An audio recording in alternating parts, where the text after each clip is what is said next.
Right, let me get around the other side of the table. But hello everybody. I'm going to do an unboxing and a review for you. It's been a while since I've done one of these, so bear with me while I bumble through it.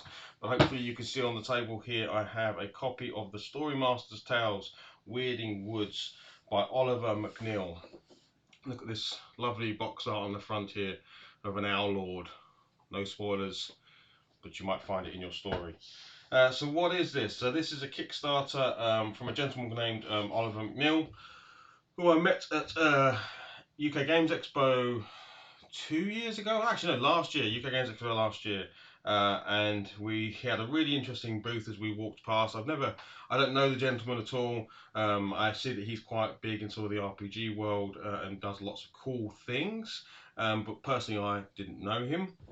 But his booth was really interesting. He was dressed up in character, and he was running this really interesting game. And me and my boys walked past.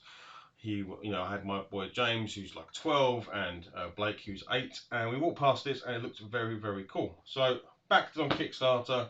It came through a couple of weeks ago, and we're super happy with what we got. So I thought I'd run you through what is inside. Get that out of the way. So this was, I think, let me just check. I've got some stuff here just to remind myself. I think I backed this for like £30 on Kickstarter, and I believe you can now buy it at his shop, which is, let me get it for you. I think you just go to storymasters.co.uk, but let me just check. It might even be .com. Sorry, I should have probably thought about that firsthand. But anyway, look, Google StoryMasters. I'll stick a link in below so you can take a look. What is it? So it is a card-driven RPG, probably aimed at actually anybody, but for us, me and my boys have been trying to get into things like 5th edition Dungeons and Dragons and other types of RPGs, and it'd be quite difficult. It can be quite daunting to sort of come up with a story with lots of interesting characters and adventures to go on, and this kind of feels like a gateway to full-on RPG. It is. Let's crack into it, and then we can find out. So what you get inside is you get 50 story cards. They don't come sleeved, but let me get this on the camera a bit better. There we go. So yeah, 50 story cards inside. They don't come sleeved, but I've sleeved them. You don't need to sleeve them. I'm just a bit of a maniac for wanting to always sleeve any cards that I get inside of a game. They are playing card size, and each one of them has some really cool artwork on them. Let me get it on the camera so you can see. Oh, let me get it so you can actually see it your direction. So this is the Crow. So yes, so that's your story cards. And I'll talk about those in a moment. You also get a pack of, I think it's 28 reward cards. Very similar again, playing card size. You don't need to sleeve them, but I do. The reason why you don't need to sleeve them, and I'll sort of grab this out of the box here. The reason why you don't need to sleeve them is you get a lovely little velvet pouch to keep all the cards in. Now, because I've now sleeved those cards, they're quite a snug fit inside this pouch. So if you don't want to sleeve them, they go in here. That keeps them nice and safe. So who knows? I may actually unsleeve them to keep them in the pouch, but I don't need to do that at the moment. What else is in here? Ignore those. They're not in there. They're just in my copy now because we've played it a few times. You get a bunch of pencils. Get some 4 pencils for your players to use to track their adventures. You get a bunch of pebbles, which can be your sort of character counters. You could also actually use miniatures. It's probably something I'm going to do in the future. You get a nice rule book or story book.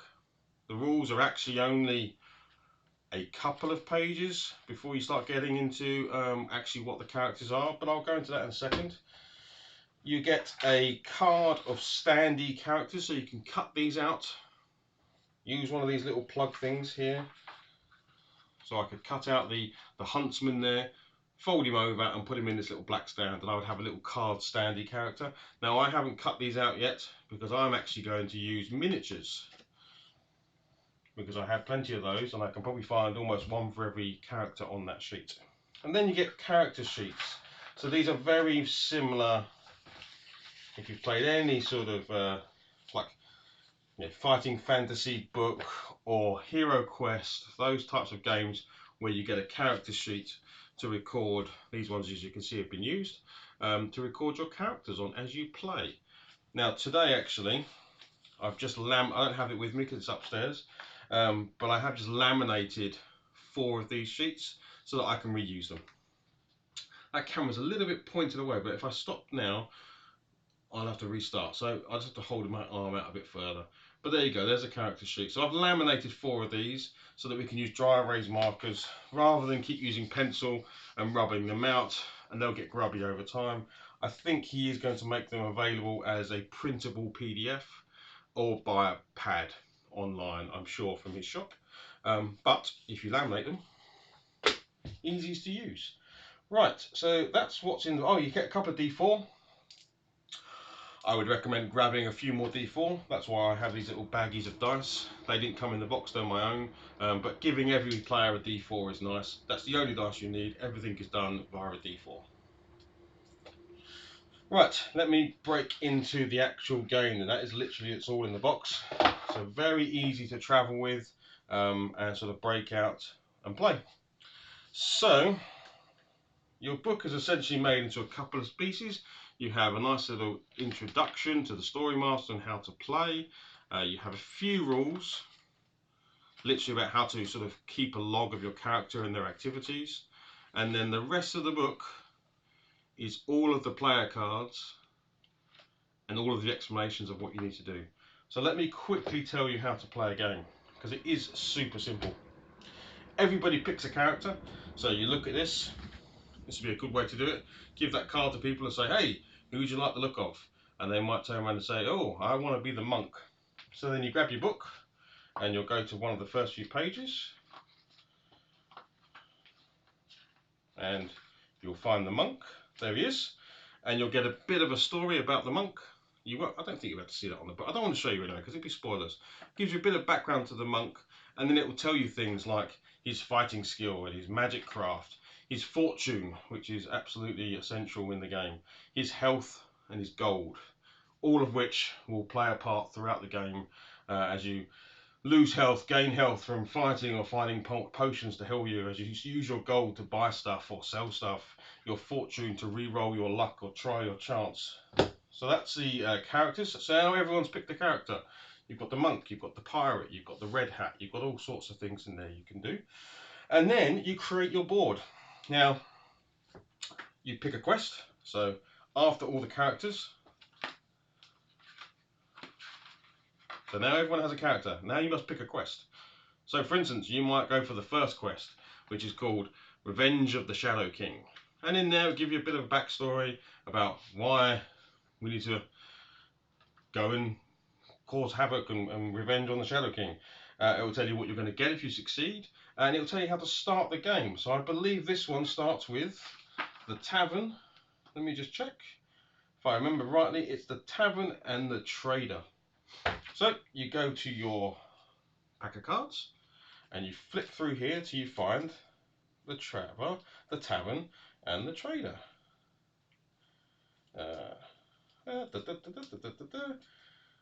Talk amongst yourselves. There's the trader, and there's the Crow's Nest Inn. There we go. So now we've created our game board. We place them out next to each other, and we take our characters, either the standees or the pebbles. So the blue's my monk, the yellow's my pirate. There we go. So they're on the board. You can't see that amazingly well, but it's here. Maybe my camera will zoom in a bit in a minute. But that's essentially what you do. Lay them out next to each other.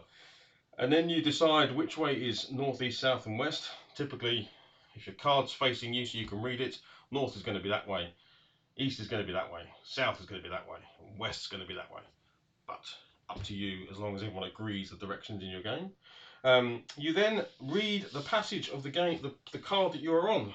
So you can go to page 28 of the Crow's Nest Inn and read the passage. Now, I'm not going to read it to you because, again, the fun is in the book. But essentially, when you read that passage, it'll tell you sorts of things you can do whilst you're in the inn. And they're going to be things like talk to people about adventures that might be able to take on. Maybe have some food, maybe have some drink, maybe take a rest. And then you can choose one of those things to do, or you can let the dice decide. In most cases, in fact, I think in all cases, it's a 1 to 4 choice. So you could roll a dice. I got a 2.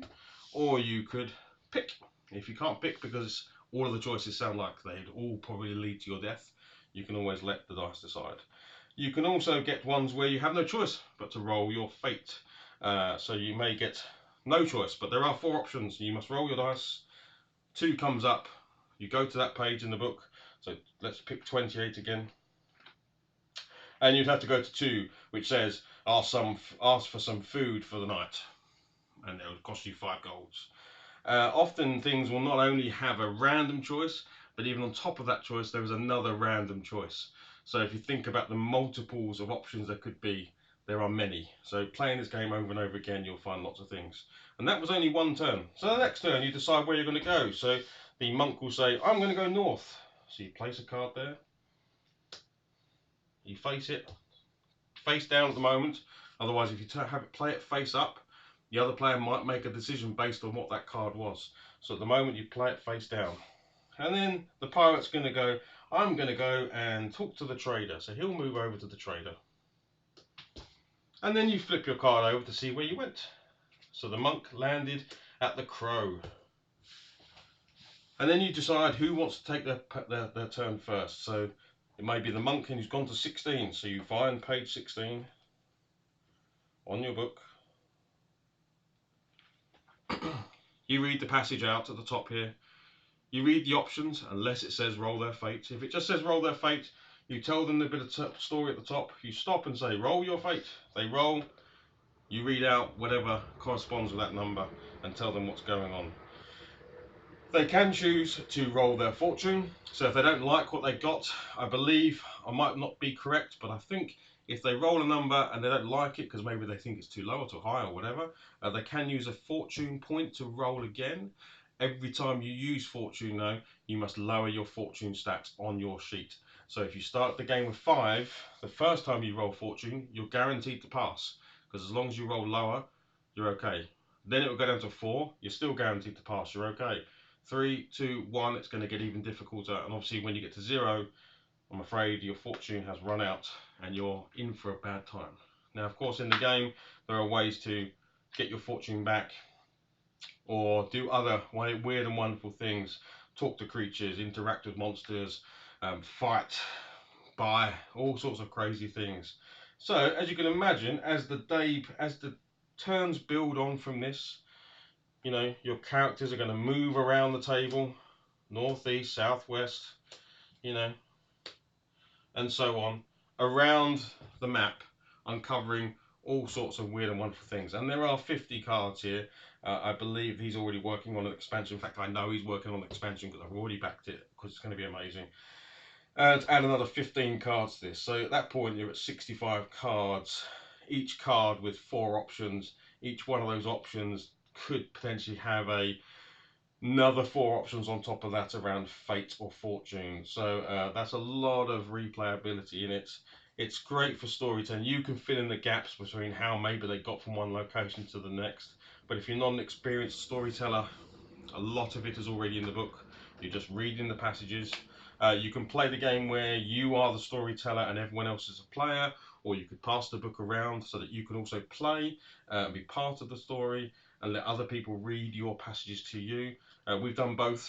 I've played this with a 4-year-old and it works brilliantly. He picks the options that you least expect, so that's always fun. So normally the last game we played was me, my 12-year-old, my 8-year-old and my 4-year-old, and we took on, there's a bit of a witch hunt adventure in there which we took on, and it goes all different directions you're not expecting. The one thing you might be thinking, well, hey, if my mission is to find the lich, that could be the second card I turn over. And you're absolutely right. So you could get to here, move from the inn here, turn it over, and it be your objective. But you are very likely to be ill-equipped to deal with it. So you know where it is, and that's great. So you can move around the map and know that's where I need to get back to. But you've got to go off on an adventure to become more powerful, highly likely to take that on. Or maybe there's an item you need to find first to be able to defeat this monster, or whatever it might be. So even though you may turn it over, you still may have to go on to an adventure. And some things only appear once. So for instance, there may be an option once you've interacted with this crow, that whatever option you choose, the crow then flies away. And then this becomes a free square. So then when I want to move, I don't count it in my movement because I can pass freely through that square because it's been turned over. Some cards will stay. If it's a monster card, let's see what this one is. This is a rabbit. It's a hare. Is it just a normal hare? Or is it a magical hare? Who knows? But it may stick around or it might disappear. The book will tell you what you need to do. Is there anything else I need to cover on this? Apart from it's great fun and you should definitely check it out. I think it's about £30. And for people that want to get into an afternoon, and it can take you, you can play a fast game. And I think there is some rules being played about on things like the Facebook group and other areas where you can get into a more smaller style game. But this can easily be a 2-hour adventure, in fact 3 or 4 hours if you find trouble with finding the thing you want to find in this deck and the sequence of events that you need to complete. It can take you some time. Rewards, I didn't cover rewards. So, the trader. When you visit the trader or a marketplace, or there's other things in the game where you can buy and sell things, you will get or even complete side quests, because not only are you on the main mission, but as you're going around that mission, someone may say, hey, if you bring me this thing, I'll give you a reward. So you can visit that person, get that quest, and then get a reward. This reward is the black cat, which actually, very nicely, gives you 2 fortune. So while you have a black cat with you, you're a little bit lucky. And there's lots of other things in here as well. And again, I don't want to spoil it because there's some cool stuff in here. But, imagine a fantasy world where there's just all sorts. Weapons and scrolls of magic and strange creatures, blah, and lots of other things.